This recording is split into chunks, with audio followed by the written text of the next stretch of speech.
Cheslin Colby scores a double to down England at HQ, 29-20. Both teams with tries disallowed. England not capitalising on all the opportunities, and Springboks just do what they do. Physically suffocate you and finish off the game. Before we get into it, let me know in the comments what you guys thought of the game. Who played well? Who didn't?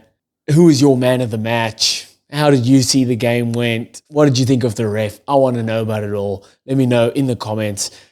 Hit that subscribe if you haven't already. And let's get into it. So we'll stay with the Springboks.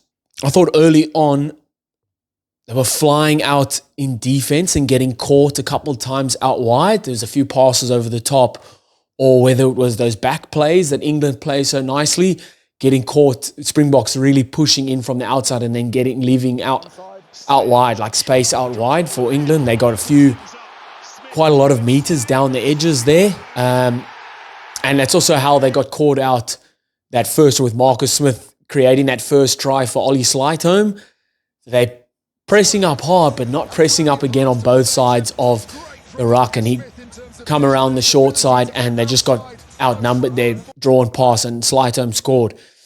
And then on attack for the Springboks, and just when I was saying England were pressing up hard, I was writing this down, England really pressing up hard, staying connected.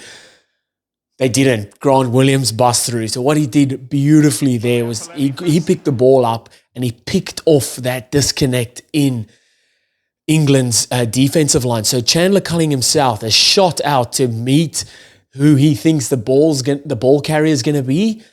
But his inside players, George Martin and I think it was Ellis Genge, were caught backwards. So George Martin was in the middle of that. He was like, I want to rush out with Chandler Cunningham South, but then I'm leaving my inside man out. So he kind of stood there. Grant Williams beat him on the outside, bust through. This is Grant Williams's. This is his course, man. This is his course. He picks up behind the ruck and sees a little gap there. He's gone. Weg. Gone. Pass through one-on-one. No, but.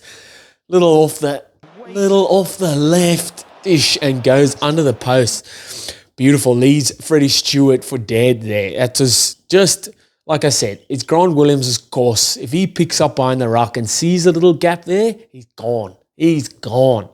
Beautiful, beautiful try there. Then Springboks come with a bang again, a bang, double charge down. Try and kick the ball over a skyscraper that moves. Yeah, but that's a bit. Then be under pressure and try and kick it over another skyscraper that moves. Peter Steph the toy. Oh, man, he's all over the park. And obviously it's him that's getting that charge down and then collects it to score in the corner there. Lovely, lovely stuff from the piggies, from the Grootmanne. Good, massive effort there from those two. I do love and I said it in the preview, the intent was always going to be to attack, to go and score tries. There's a few opportunities where they could have gone to post, but they went to the touchline and it worked. It pays off. I love that. When you make that decision, go to touchline and you execute your play and then you score the try.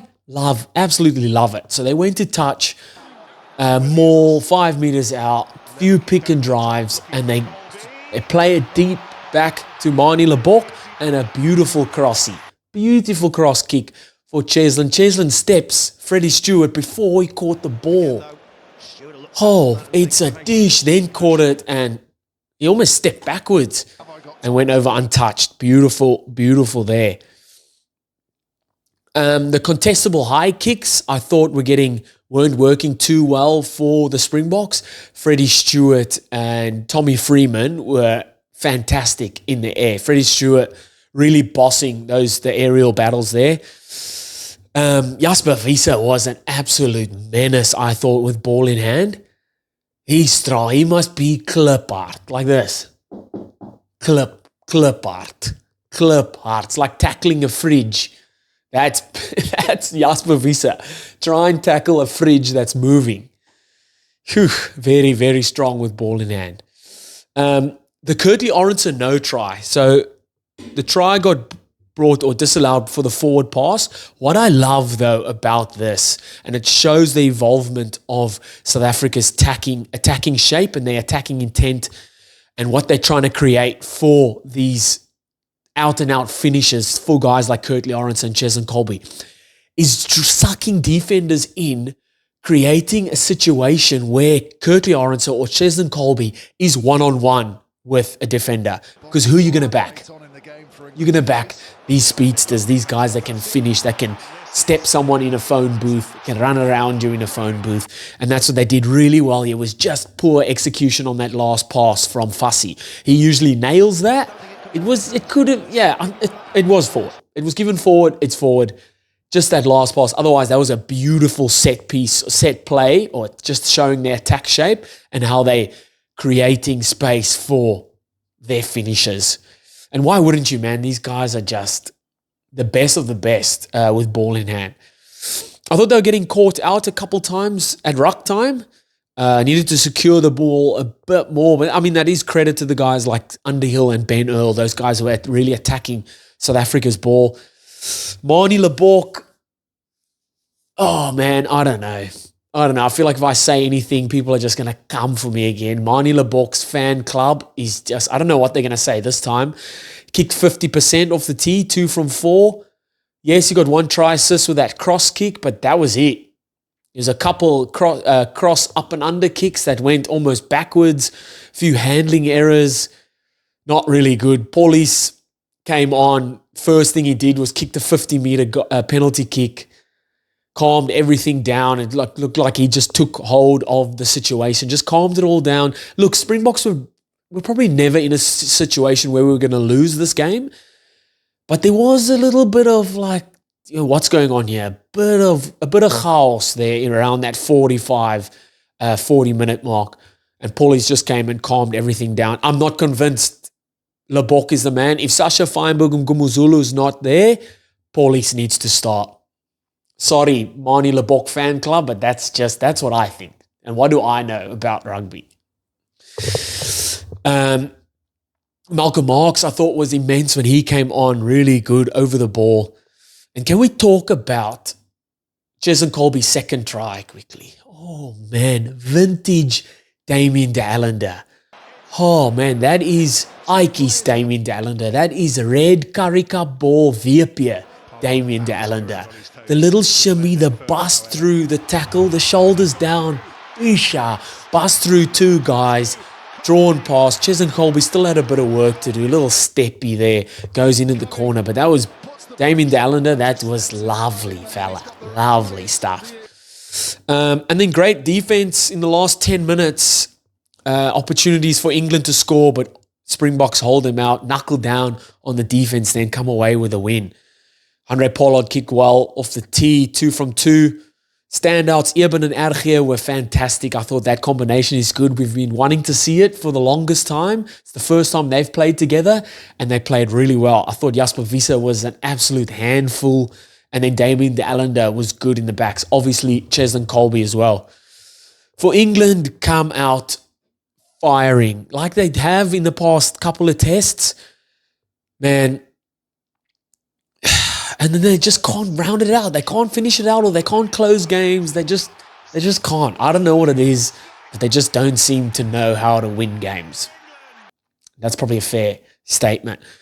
Caught South Africa out a couple of times with their narrow defense, or they're pushing up hard on defense. We know that rush defense, and Marcus Smith got a few meters down the sideline, or picking up on that.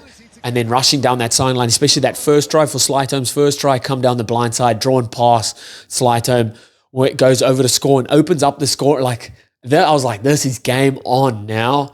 Whew. But man, then just 2 errors, kind of not staying connected in defense when Grant Williams went through, and then the charge down. I thought Jack van Poortvliet was very slow behind the ruck. The ref timed him out almost a couple times. And just not quick enough getting that ball out and then kicking. Yes, Eben could have maybe been offside for the first one, like maybe, but still you need to be quicker there. I thought the carrying of 9 or the forwards carrying, there was no variation. it was just one out. Springbok can just pick you up and drive you back. They know there's not going to be a tip on. There's no out the back plays. They were doing it so well in other games, but they were just very one-dimensional here. And the one time they did score from that was that Sam Underhill, that nice running, that angle back into the ruck. That was a beautiful line there. That was also very one-dimensional. There's only a one-out ball carrier, but changing it up with that angle in.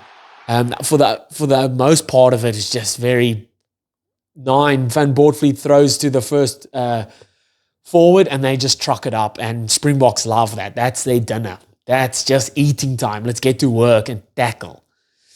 So I'd be looking to add something off 9 there because very, very one out. I thought Freddie Stewart was good in the air. That's obviously why they brought him in, because they knew there was going to be that battle on the aerial battle. And Ben Earl and Underhill were fantastic at ruck time, really disrupting South Africa's ball, getting in just niggly, man, very, very niggly, and they did that really well. So, I said about Van Poortvliet struggling for box kicks, but also just struggling to get the ball out there. And it's probably credit to South Africa, who put England's rucks under a bit of pressure, but just really struggled to clear the ball there. There was a missed opportunity at the 60th minute. One out runners getting absolutely smoked, and that's just easy for Springboks defense to pick them off like that. And another huge missed opportunity, the 70th minute, not straight at the line out. That's coach killers. You get small opportunities to score points against the best team in the world, and you do that. Tough. Be kicking themselves in that last 10 minutes. Had 2 or 3 opportunities and could not come away with any points. And it's probably credit to South Africa's defense. So they really knuckled down in that last 10. And that's championship sides do that. They know when it's time to knuckle down and get into the tough stuff and execute on that. Marcus Smith was really good for me, for England again. Beautiful off the tee. And he's the only one who really looks like he's going to do something in that back line. The rest, I thought Freddie Stewart was good in times at winning that aerial battle. And then Ben Earl and Sam Underhill were really good for England up front. Tough one for England. 3 back-to-back losses at HQ. Not good for them. How do they bounce back?